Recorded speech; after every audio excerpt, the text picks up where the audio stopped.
নমস্কার বন্ধুরা, গ্রিন সোলারের একটা নতুন ভিডিওতে আপনাদের সবাইকে স্বাগত। খুব সকাল সকালই আমরা যে গাড়ি লোড করছি, অনেকটা দূরের রাস্তা আজকে আমাদের পাড়ি দিতে হবে। আজকের লোকেশন হচ্ছে দক্ষিণ রায়পুরের নয়াখালী, কলকাতা। আজকের ওয়েদারটা খুবই সুন্দর। আজকের যে আমাদের সোলার সিস্টেম ইনস্টল হবে সেটা ডাক্তারবাবুর বাড়িতে আগেও একটা সোলার সিস্টেম ইনস্টল হয়েছে, সেটা আমি আগের অন্য ভিডিওতেও দেখিয়েছি। ডাক্তারবাবু খুবই স্যাটিসফাইড আগের সিস্টেমটা থেকে, সেই জন্য উনি ওনার বাড়িতে আরেকটা সোলার সিস্টেম ইনস্টল করছেন, 3 কিলোওয়াটের 24 ভোল্টের সোলার সিস্টেম। অনেক বন্ধুদের কোশ্চেন থাকতে পারে 3 কিলোওয়াটের 24 ভোল্টের সোলার সিস্টেম তৈরি করতে বা বসাতে কীরকম খরচা আসতে পারে। 3 কিলো 24 ভোল্ট বা দুটো ব্যাটারি যে সিস্টেম হয় তাতে মোটামুটি একটা কস্টিং আসতে পারে 1,10,000 থেকে 1,30,000 টাকার ভেতরে। ডিপেন্ডিং করে আপনি কোন কোম্পানির মেটেরিয়াল ইউজ করছেন, কোন কোম্পানির মেশিন ইউজ করছেন, কোন কোম্পানির প্যানেল ইউজ করছেন, কোন কোম্পানির ব্যাটারি ইউজ করছেন। আমরা এখানে যে মেটেরিয়াল ইউজ করি সেটা প্যানেলটা হচ্ছে লুম সোলার কোম্পানির 550 ওয়াটের মোনো হাফ কাট, এখনও পর্যন্ত সবচেয়ে বেস্ট প্যানেল বলতে পারেন। আর মেশিনের ক্ষেত্রে আমরা ইউজ করেছি ইউটিএলের 3350 গামা ইনভার্টার, আর ব্যাটারি ইউজ করেছি আমরা এক্সাইডের 200 অ্যাম্পিয়ারের ব্যাটারি। এখানে ডাক্তারবাবু আমাদের ফুল প্ল্যানিংয়ের দায়িত্ব দিয়েছিলেন এবং ইনস্টলেশনের দায়িত্ব দিয়েছিলেন, যার জন্য আফটার ইনস্টলেশন উনি খুব খুশি হয়েছেন। সেটআপটা ইনস্টল হওয়ার পর যা পারফরমেন্স ওনার খুবই ভালো লেগেছিল। অনেক দাদাভাইদের প্রশ্ন থাকে যে আমরা বাইরে থেকে যদি মেশিনারি কিনে দিই তাহলে সেই ক্ষেত্রে আমরা কি ইনস্টল করব? হ্যাঁ, আমরা ইনস্টল করি, কিন্তু সেই ক্ষেত্রে অনেকটা সমস্যা হয়ে থাকে। প্রপার প্ল্যানিং ছাড়া যদি আপনারা বাইরে থেকে মেটেরিয়াল পারচেস করেন সেই ক্ষেত্রে খুবই সমস্যা হতে পারে আফটার ইনস্টলেশন। যেসব বন্ধুরা সোলার সিস্টেম বাড়িতে ইনস্টল করতে চান, প্রপার প্ল্যানিং করে ইনস্টল করুন। প্রপার প্ল্যানিং যদি আপনাদের ক্ষেত্রে প্রবলেম হয়ে থাকে তাহলে আমাদের সাথে যোগাযোগ করতে পারেন। আমাদের অফিস অ্যাড্রেস উত্তর ঝাপুরদহ, চরকতলা, ডোমজুর, হাওড়া। আর আমাদের মোবাইল নাম্বার হচ্ছে 8777576308। আমাদের স্ক্রিনে সেই নাম্বারটা দেওয়া রইল, আমাকে যে কোনো সময় কল করে প্ল্যানিং সম্পর্কে আইডিয়া পেতে পারেন। প্ল্যানিং এবং ইনস্টলেশন যদি ঠিকঠাক হয়ে থাকে তাহলে আপনার ইলেকট্রিক বিল কিন্তু প্রচুর পরিমাণে কমে যাবে। এই ইনস্টলেশন হওয়ার পর ডাক্তারবাবুর যে ইলেকট্রিক বিলটা এসেছিলো সেটা অলমোস্ট ধরে রাখুন অনেকটাই কম এসেছিলো।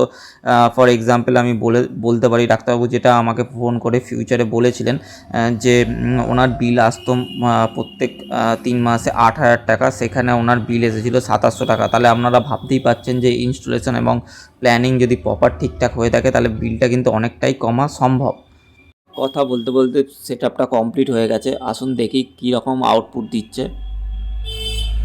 আমরা এখানে প্লাস মাইনাসে ভোল্টেজ মাপছি, সোলার সিস্টেমে যে ভোল্টেজটা হয় সেই ডিসি ভোল্টেজটা মাপছি। এখানে অলমোস্ট ভোল্টেজটা দেখতে পাচ্ছেন 89.4 ভোল্টেজ দেখাচ্ছে। এখানে আমরা যে কানেকশানটা করেছি সেটা দুটো সিরিজ, দুটো প্যারালাল। সেই ক্ষেত্রে আপনার দুটো প্যানেলে ভোল্টেজ দেখাবে, একটা ভোল্টেজ মোটামুটি আপনার 45 থেকে 50 থাকে, সেই ক্ষেত্রে আপনার 90 থেকে 100-এর মোটামুটি থাকবে। তো সেই ক্ষেত্রে আপনাদের যে ভোল্টেজটা এখানে শো করছে একদম প্রপার ঠিকঠাকই ভোল্টেজ শো করছে।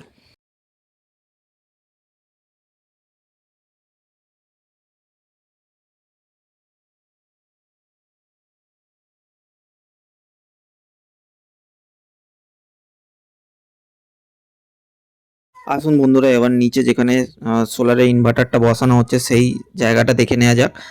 আমরা 3 তলার ওপরে এখানে ইনভার্টারটা বসাচ্ছি। এখানে যে ইনভার্টারটা ইউজ করা হচ্ছে ইউটিএল কোম্পানির গামা প্লাস 3350 24 ভোল্টের অফ গ্রিড ইনভার্টার আছে। এই মেশিনের ভিওসি অলমোস্ট 100 আছে। তো সেই ক্ষেত্রে আমাদের 4টে প্যানেল যে আমরা এখানে ইউজ করেছি, 4টে প্যানেল, দুটো স্ট্রিং হবে এবং দুটো প্যারালাল হবে এবং দুটো সিরিজ হবে। আর এখানে যে মেশিনটা আছে 24 ভোল্টেজ মেশিনটা, তাতে দুটো ব্যাটারি কানেকশান করতেই হবে, নাহলে মেশিন কিন্তু অন হবে না। মার্কেটের one of the best machine বলা চলে এই মেশিনে অনেক কিছু কনফিগার করা যায়। এই মেশিনের 3টে ভালো মোড আছে, সেটা হচ্ছে পিসিইউ মোড, হাইব্রিড মোড এবং স্মার্ট মোড। স্মার্ট মোডে ফার্স্টে সোলার থেকে চলবে এবং তারপর ইলেকট্রিক থেকে চলবে, তারপর ব্যাটারিতে কনভার্ট হবে। এইটাই আমরা ম্যাক্সিমাম জায়গায় ইউজ করে থাকি। পিসিইউ মোডটাও আমরা বলে রাখি, পিসিইউ মোডে কেউ যদি এখানে ম্যাক্সিমাম সেভিং করতে চান সেই ক্ষেত্রে পিসিইউ মোডটা ইউজ করা হয়। সেখানে প্রথমে সোলার থেকে চলবে, তারপর ব্যাটারি থেকে চলবে, তারপর যদি ব্যাকআপ শেষ হয়ে গিয়ে থাকে তাহলে সেই ক্ষেত্রে আপনাদের ইলেকট্রিকে কনভার্ট হবে। এবং হাইব্রিড মোডে যেটা হয়, হাইব্রিড মোডে প্রথমে ইলেকট্রিক থেকে চলবে, তারপর সোলারে যাবে, তারপর ব্যাটারি থাকবে। হাইব্রিড মোডটা খুব একটা আমরা ইউজ করি না। এই মেশিনে আরেকটা ভালো অপশান হচ্ছে আপনি ব্যাটারিকে ইলেকট্রিক থেকে চার্জ নাও করতে পারেন। সেই ক্ষেত্রে কেমনভাবে কাজ করবে, সকালবেলা যখনই সূর্যের আলো প্রথম ইলেকট্রিক ছেড়ে দেবে এবং ইলেকট্রিক ছাড়া অবস্থায় সোলার থেকে যে বাড়ির লোডগুলো চলবে সেটা প্রপারভাবে রান করাবে, দেন ব্যাটারিতে শিফট করবে। ব্যাটারি ডিসচার্জ হয়ে যাওয়ার পর আপনার ইলেকট্রিক থেকে কোনো চার্জিং হবে না। পরের দিন সকালবেলা আবার যখন সূর্যের আলো উঠবে তখন আবার সূর্যের আলোতে ব্যাটারিতে চার্জ করবে। তাতে আপনার ইলেকট্রিক যে সেভিংটা হবে সেটা ম্যাক্সিমাম হবে এবং যে 24 ঘন্টা ব্যাকআপ সেই 24 ঘন্টা ব্যাকআপটাও পাবেন। কোনো বন্ধু যদি ইউটিএল এর গামা 3350 মেশিনটা পারচেস করতে চান সেটা আমাদের কাছে অ্যাভেলেবেল পেয়ে যাবেন এবং সেটা আমরা আপনাদের বাড়ি পর্যন্ত ডেলিভারি করে দেবো। অনেক বন্ধুদের কোশ্চেন থাকতে পারে যে ব্যাটারি আমরা কত অ্যাম্পিয়ারের লাগাবো। দেখুন, সমস্ত ব্যাটারি 12 ভোল্টের হয়। অ্যাম্পিয়ারটা ডিপেন্ড করে আপনার কতটা ব্যাকআপ দরকার পড়বে।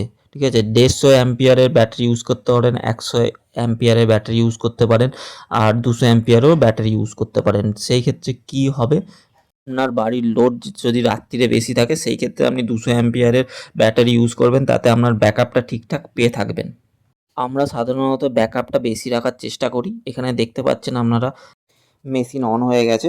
মেশিনের আলাদা আলাদা মোড শো করছে। এখানে যে ব্যাটারি চার্জিং হচ্ছে, ব্যাটারির ভোল্টেজ এখন 27.3, 8.3 অ্যাম্পিয়ারের ব্যাটারি চার্জিং হচ্ছে। লোডের ভোল্টেজ আছে 220 এবং হার্টস ফ্রিকোয়েন্সি আছে 50। এখনও 0% লোড চলছে।